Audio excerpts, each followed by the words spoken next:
जय माई की। प्रायः सभी साधकों को साधनामय जीवन में अनेकों अनुभव होते रहते हैं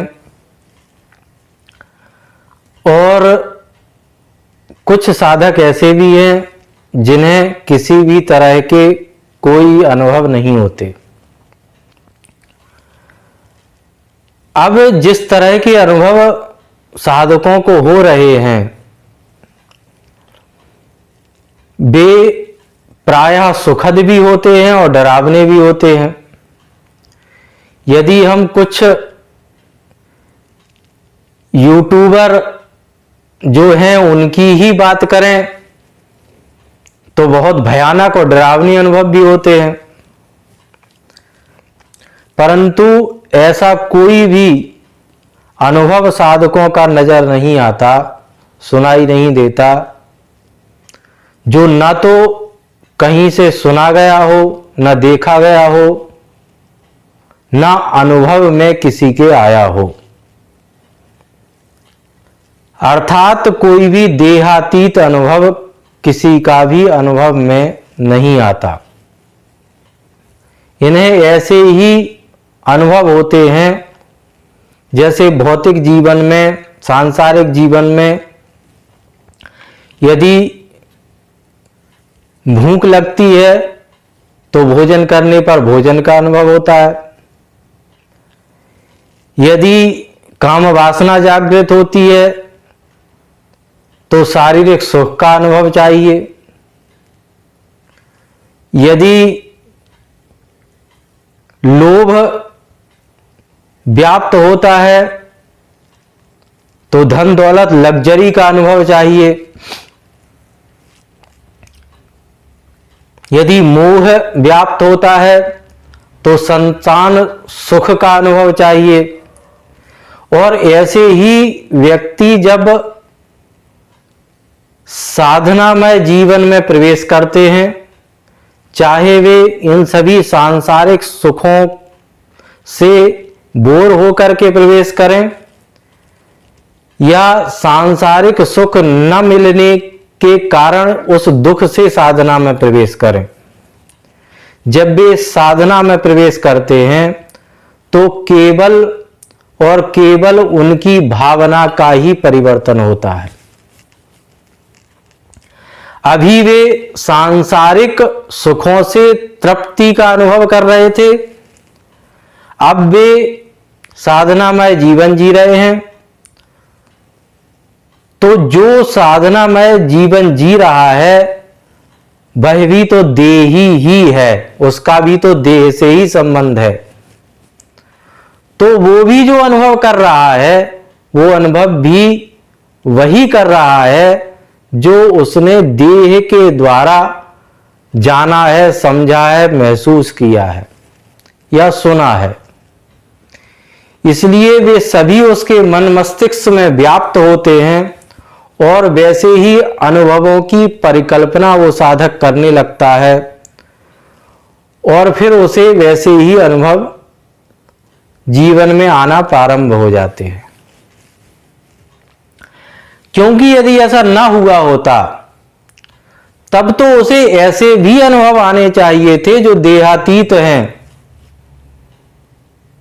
जैसे भगवती दिव्याथर्वशीष में स्वयं कह रही हैं कि वह शून्य भी है और अशून्य भी है। तो साधक को किसी भी तरह की शून्यता का अनुभव नहीं हो रहा है, क्योंकि शून्य उसके अनुभव में पहले रहा ही नहीं है। वे कह रही हैं मैं ही ब्रह्म ही हूं, तो ब्रह्म का तो उसे कोई अनुभव नहीं है। उसे तो केवल वही अनुभव है जो उसके अनुभव में पूर्व से कहीं ना कहीं रहे हैं। अर्थात मैं बिल्कुल सीधा सीधा कहूं तो यह उसके मस्तिष्क की ही देन है।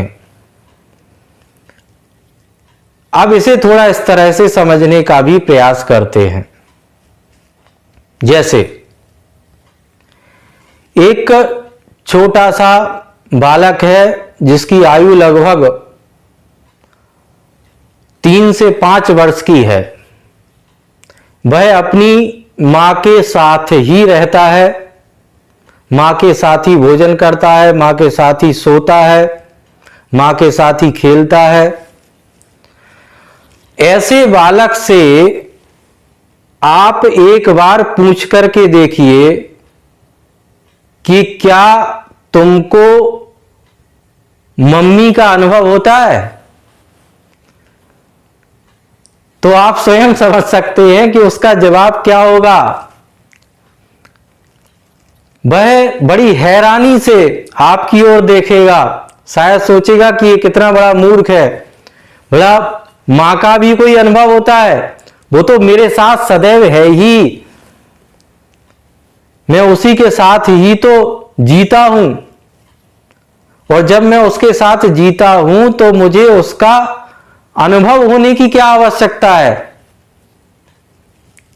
ठीक उसी तरह से यदि वाकई आपको ये ज्ञान होता कि आप जिस मंत्र का आश्रय ले रहे हैं वो भी भगवती का ही रूप है, और वही क्या, यह समस्त संसार, सारी सृष्टि भी उनका ही रूप है। प्रकृति अप्रकृति, ब्रह्म अब्रह्म, विज्ञान अविज्ञान, शून्य अशून्य, सभी कुछ वही तो है, और ये वही हमसे कह भी रही हैं। तब आपको ये ज्ञान होता कि जो मंत्र जप आप कर रहे हैं ये भगवती का ही स्वरूप है, तो हमें कुछ और अतिरिक्त अनुभवों की आवश्यकता ही नहीं है।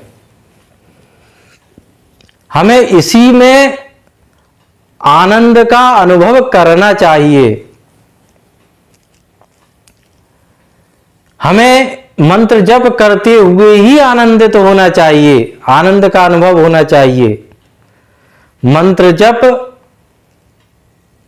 कोई माध्यम नहीं है हमारी भौतिक अभिलाषाओं की पूर्ति का, क्योंकि यदि आप थोड़े से भी वास्तविक आध्यात्मिक होते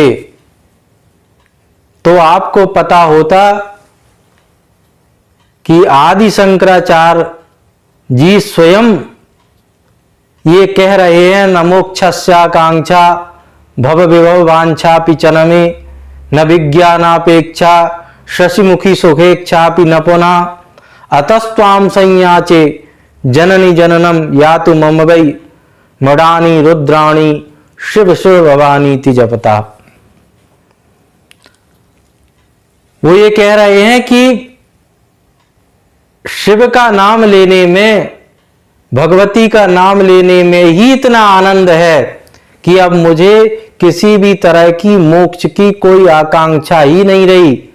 मुझे नहीं चाहिए मोक्ष, मुझे किसी भी विज्ञान अविज्ञान की जानकारी हो ऐसी मुझे कोई उपलब्धि नहीं चाहिए।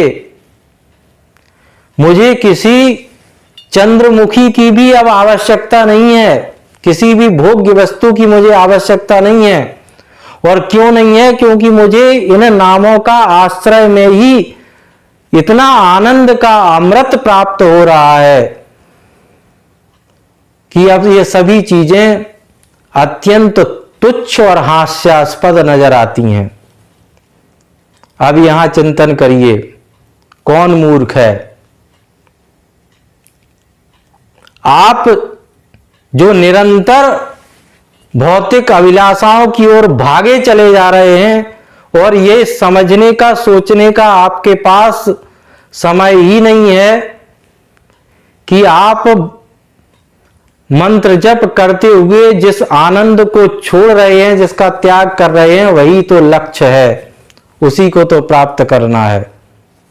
इससे तो अंततः आपको थकान ही प्राप्त होगी, इसके अलावा और कुछ प्राप्त नहीं होगा। और यदि आपको आनंद की अनुभूति हो रही है तो आपको किसी और अनुभव की आवश्यकता ही नहीं है, क्योंकि भगवती स्वयं आनंद स्वरूपा है। इसीलिए आपको वह तुरंत उसी समय प्राप्त भी है।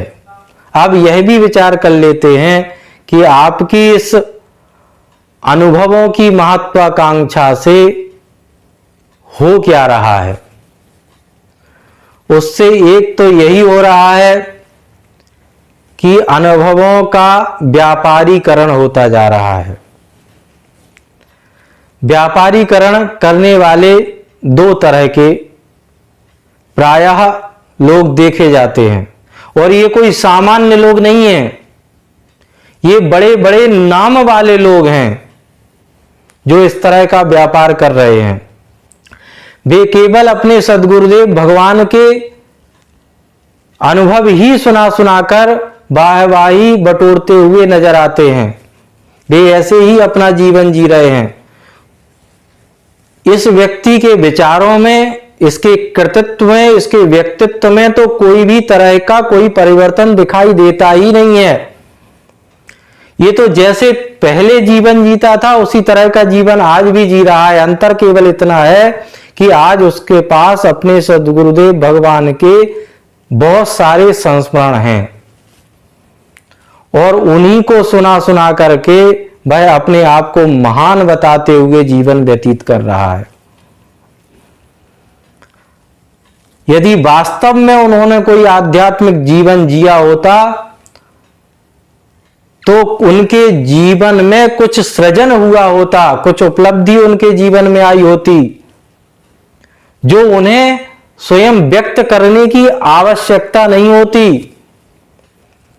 क्योंकि जिन्होंने कुछ भी आध्यात्मिक उपलब्धियों को प्राप्त किया है उन्होंने स्वयं किसी को गा करके नहीं सुनाया, समाज को स्वयं ही उनके पास जाकर के कुछ ऐसा प्राप्त हुआ जिससे वो तृप्त हो गए। एक नई चेतना का संचार हुआ, नई वैचारिकता का संचार हुआ, समाज में एक नई क्रांति का जन्म हुआ। तो एक तो इस तरह के व्यक्ति हैं और दूसरे कुछ इस तरह के भी व्यक्ति हैं जो पूर्ण रूपेण व्यापारी हैं। उन्हें पता है कि साधना में अनुभवों की बड़ी कीमत है, तो कृत्रिम रूप से वे अनुभवों को बेचने का ही काम कर रहे हैं। उनके पास आप जाइए, आपको जिस तरह का अनुभव चाहिए वही आपके साथ घटित होने लगेगा, भले ही वो कृत्रिम रूप से ही क्यों ना हो रहा हो। आपको कुछ नशीले पदार्थों का सेवन भी कराया जा सकता है, अथवा किसी भी परिस्थिति में आपको कुछ भी अनुभव कराया जा सकता है।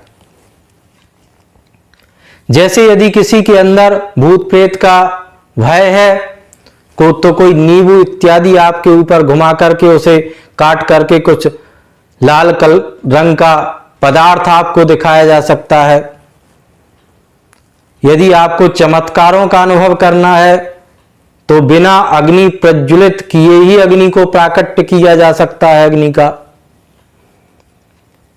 और यह कोई बहुत बड़ी बात नहीं है आज के समय में इसे समझना।